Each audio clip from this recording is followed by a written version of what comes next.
Yeah, what's up, my people? How you doing?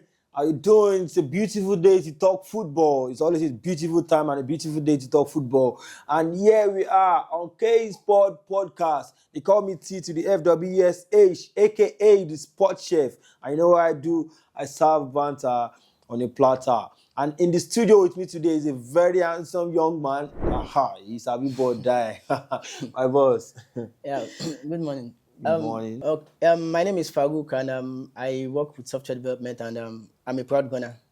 He's a software developer and he's a proud gunner. You say this man fine. DM me. So welcome. Thank you very much. So in the studio today we'll be gisting. Now my blood, we go the gist. And I hope you enjoy our gist because there are very nice topics on ground today. So without wasting your time, I would like to go into the topic of the day. The first one, that's the African best player topic. Okay. That we had Ademola Lookman looking bright and shine and looking like the undisputed winner of the African Player of the Year. Suddenly there's this PR coming, I don't know if it's PR or agenda, that's coming about Brahim Diaz of Real Madrid and of Morocco now. That is also a worthy contender. Alpha, what did you say? It is a gel. I think if we are to look at it, like you said, Ademola Lookman is like, it looks like the, in fact, not even like it looks like, he is the favorite. Like, I mean, between him and Brahim Diaz. Because although a lot of people didn't know about what Ademola Lookman achieved with Atalanta in the previous season until that final, where he scored an hat-trick. That was the eye-opener. So that was when a lot of people got to know about him. And, you know, that was not the only thing he did. That was not the only thing he did. With Atalanta last season, he was a top performer. He was a top performer for them. It was key to the success of that Atalanta team last season. Yes. We also in the African Nations Cup, Ademola Lookman in Nigeria, and he played and he scored a couple of decisive goals for us. I think he even scored in the final as well. So he scored in the final, and it was just unfortunate that we lost the final. To me, he was the best player in Nigeria's AFCON campaign. Yes. In fact, that is quite agreeable. So because we still have the like of this guy at the defense, Trust Ekong. But in that attack, he is unarguably the best player we had at the Nations Cup. So if we're going to to pitch another player against him, I'm not sure if Brahim Diaz fits that position well, because when we look at it, there was a time where he had this issue about his nationalization. At some point, he was trying to wait for the Spanish national team. If he was waiting on them if he was going to get a call up. And when he saw that he didn't materialize, that was when he now declared for Morocco. No, actually, he was waiting to get a call up, but he already decided to turn them down. He did not wait for the Euro list to come out before he nationalized to Morocco. He said Morocco has been flirting with him long back. And his father told him to play for Morocco. But has he played for Morocco in any international tournaments yet? Did he play at the Nations Cup? No. He didn't play. So I wouldn't know what CAF, what they primarily use as the criteria for awarding these things. But I think there's no issue with CAF. There's no issue with Ademola Lookman. But I think bringing a player like Brahim Diaz into the fray, a player that plays for Real Madrid, though not a starter, but is a performer based on stats. Of course, his stats are enormous, gigantos. Even if the likes of Ademola Lookman and Victor Boniface were not around, he would have probably had a say based on the stats. He would have just had a say. I'm not saying he's going to win it, but would have had a say. But Ademola Lookman is, to me, is the clear favourite. Even before we will still go with Victor Boniface before it comes to Brahim Diaz. But pitching Victor Boniface and Ademola Lookman together is not healthy. Then it will not gather that enough PR. Exactly. but I think a player like Brahim that has a fan base of Real Madrid and Morocco that are one of the best teams in Africa right now. Exactly, especially at the last World Cup. Even in the world, because even Olympics they went and still showed real spirit. So I think it helps the PR of the. But I believe say CAF self the France will sponsor that agenda, because I believe it is going to open African best player if you can have players of Madrid back and so contending for African. It's going really, exactly. We've missed the times of JJ Okocha and Eto. Those kind of. So like they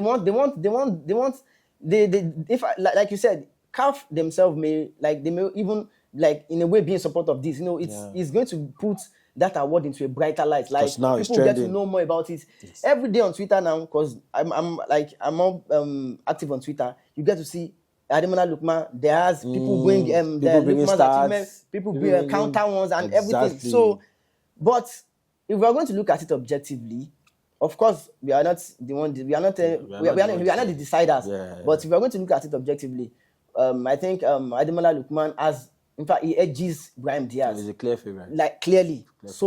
But like you said, the PR or the agenda or whatever that is running is good for. It's needed. Is needed and it's good for the award. Yes. So which means that after this year, people would look forward to the award. Like they would like Ballon d'Or or European best and all other popular African awards. Best player to Ghana. So we need that clout. Because it's going to even help African best player in other awards. Once you're African best player, then you should automatically get into the Ballon d'Or list. Exactly. Even the top two in Africa should automatically. So I think even the Ballon d'Or is a PR game.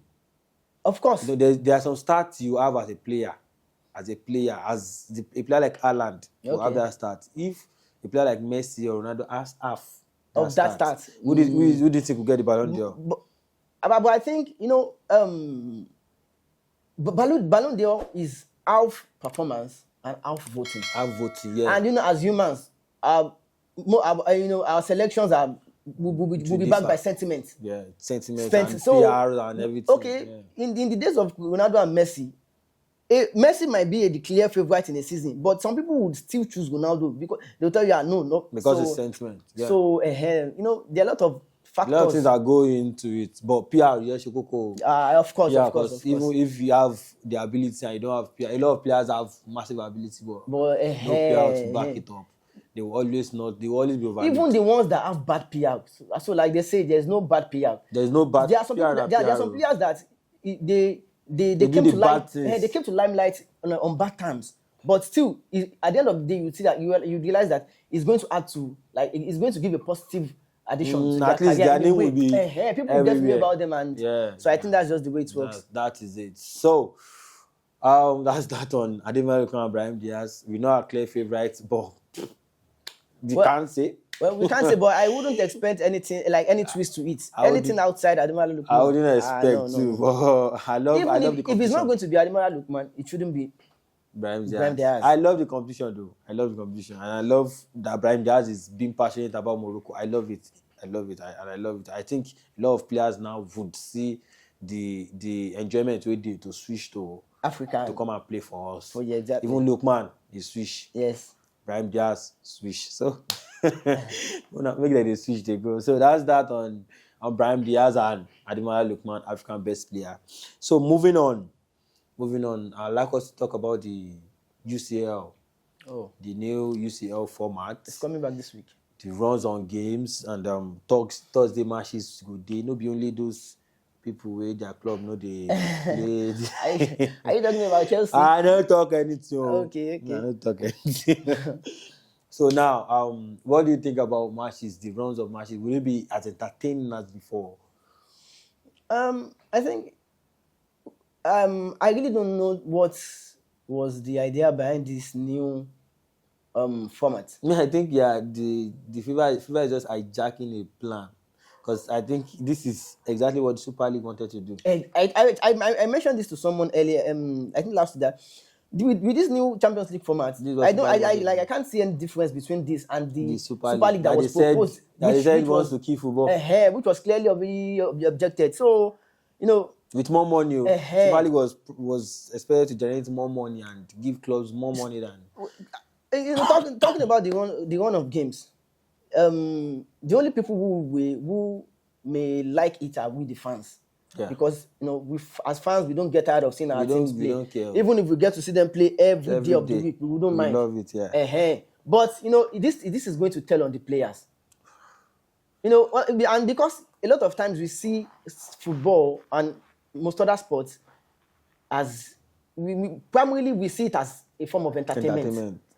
Meanwhile, it is not. Now, let me say it is entirely not fully because there's a lot of work going into it behind the scene, keeping your players fit, doing a lot of things. There's a lot of a lot of routine in these things. People hear ACL and they be like, what's your new ACL? Do you know the pain somebody has to go through for you to be able to heal with the best doctors, the best everything? You go see it 10 months. Now imagine that one happening to a layman. Exactly. When I said a lot of times you see football as merely entertainment, you'd hear people like casual fans discussing about ACL and telling you that ACL, we have something that I used to have on street football. I'll just put and you play. You mean what? About what? So this is going to tell on these players and even the management staff. Yeah. So there'll be fatigue. The fatigue injuries. And planning and they will have to do a lot of things, to stay ahead of the game or to keep up. But people are telling them that maybe they shut up.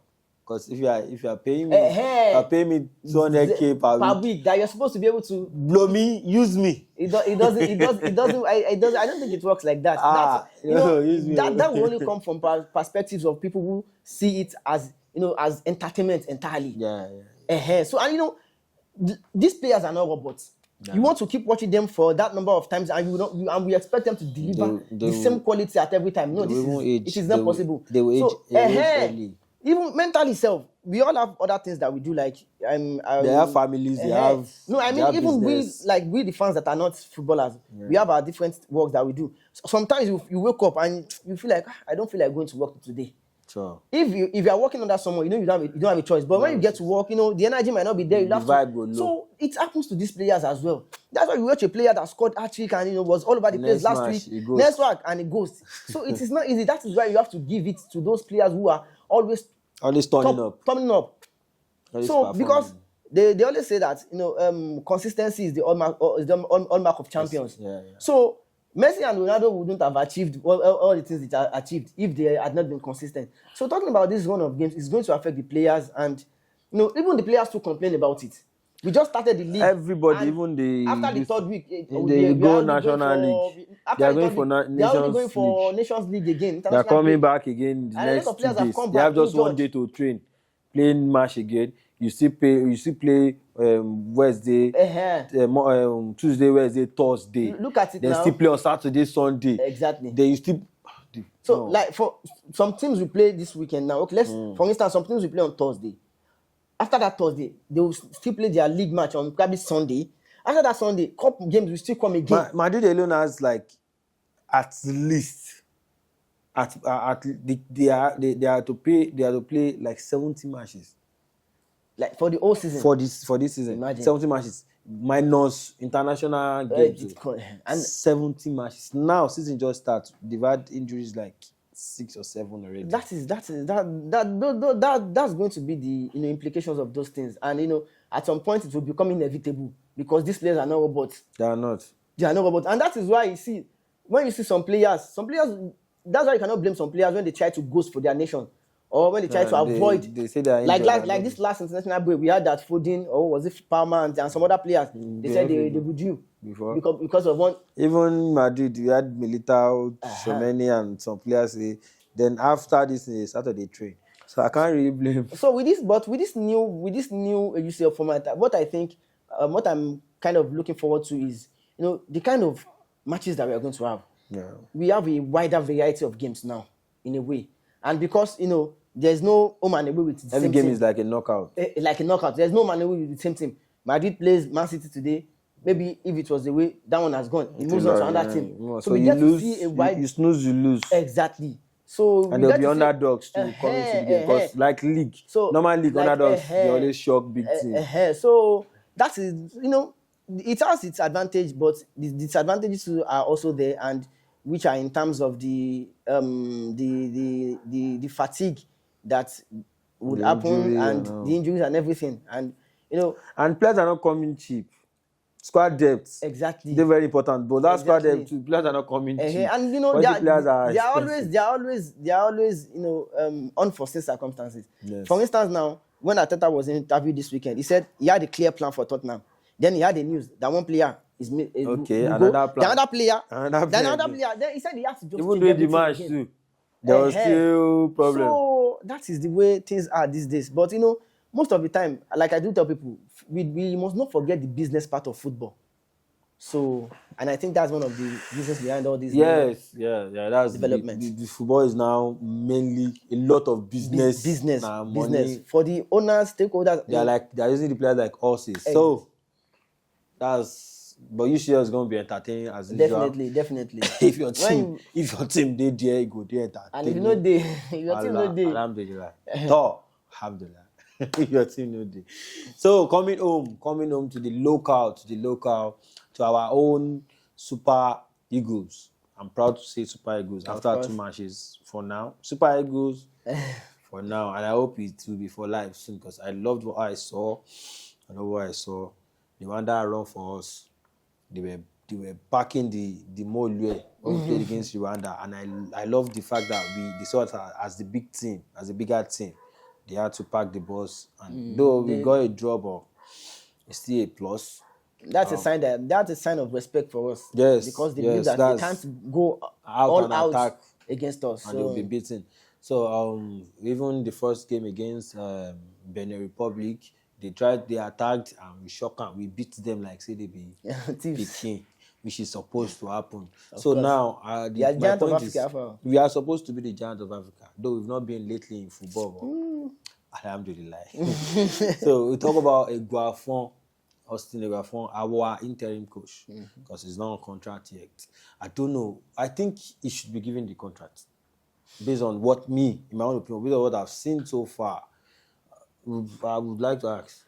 The thing is, I haven't seen any of the games since he has been appointed. Okay. But one thing I want us to be very careful about is that something that can be misleading is using result-based analysis. Oh yeah.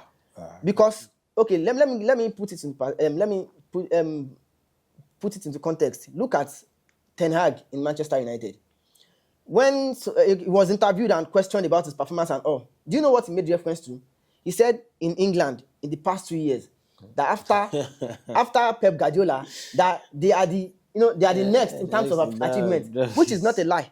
Which is a bitter lie. But you see Manchester United fans every week complaining, lamenting, opening different chapters of book of. It's actually a rubbish start, but it's not a lie. Exactly. That's what I'm saying. That. So okay, even the match they played this weekend against Southampton. Yeah. I saw the game.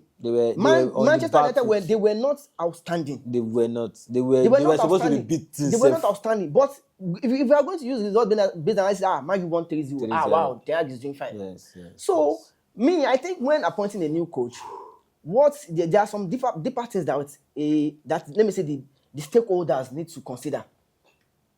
I'm sorry, I'll be speaking as an Arsenal fan, because it's our own lived experience. When we appointed Arteta, the first season, I think we finished 8th. I think the next season, I think it was 8th or 5th again. But it's not because Arsenal has a history of sticking with coaches. They didn't stick with Emery. Yeah. They didn't stick with Emery. But they saw that Arteta had clear plans. Even when we lost, we knew that, okay, this is his style. This is what he wants to establish. This is how he wants his team to play. Let's give him materials. So and now that he's been supported, that he's getting material, we can see how he has transformed the team. Yeah. So if we are going to appoint Austin Eguafon permanently, of course, like I said earlier, we are not the deciders, but we can only just share our own thoughts. What I would say is that the stakeholders need to look deeply, look at his structure, look at the way he structures his team. Look at the plan. Because even at times the team can lose. and they will still tell you that no, this team is okay. Yeah, they will still get it. That's why I said that we have to be very careful about using result-based analysis. When Arteta at the point, I think maybe 2-3 years ago, Arsenal beat Liverpool by 2-1. But those 2 goals by Arsenal were mistakes from Liverpool. So, and at the post-match conference interview, he said that they still have a long way to go. That the difference in quality is still there, it's still wide. Yeah. So we have to look beyond the results. We have to look at a lot of things, how we set up his team, his style of play, how we manage how we manage play, then even his game state management. Some coaches, once they come to the team, they have a plan of what they want to do. Do you get it? But they get to the pitch, to the match day, and things change, and they are unable to tweak that their initial plan to get the result. So there are a lot of things that we have to do. So if the stakeholders, the stakeholders in this, if they look at these things and it ticks the right box, then even if we lose, you should still stick with him. So Austin Eguafon and his Arsenal coaches might actually get the nod if they continue like this. Of course, they should perform better. They continue like this. Me, no be seen now when they can't sign them. But I think he has been the coach at some point before. Yeah, he keeps coming back. He said one time they call him that he's always ready to come. But I think we trying foreign coaches too and still not. When was even the last time we got it right with coaches? With coaches, especially foreign coaches. So I think maybe we should just be patient and let's see. Maybe by force we win everything. But if we are playing and we are being entertained, we know at some point we have the players to do it. Exactly. We have the players. We know at some point. We have the players. At some point we will get it right. If we stick with them, nobody say we go call this one today. The next thing we don't score 2 goals for Gents. We don't go call and come. This one don't score for Olympiacos, call him. So that's one of the things I'm saying, that we have to be sure that this coach has a clear plan of what he wants to do. It's not just doing trial and error every time. So today you use 4-4-2, tomorrow you use 4-3-3, today you use 4-5-1. Let's see your pattern on the field. And the way you manage your players too is very, very important. Some coaches, of course, they are very good tactically and everything, but they fall out with players easily. That's my. You have to understand that in your team, you have big players, you have the not so big, and you have the ones that are ahead. So you should learn from Ancelotti. Learn from Ancelotti. So Ancelotti is a big name in the. And that note, we've come to the end of today's podcast on KE Sport Podcast. And you know, I don't need to introduce myself again. Due to the FWSH, I hope I served you a lot of entertainment on the platter with my brother.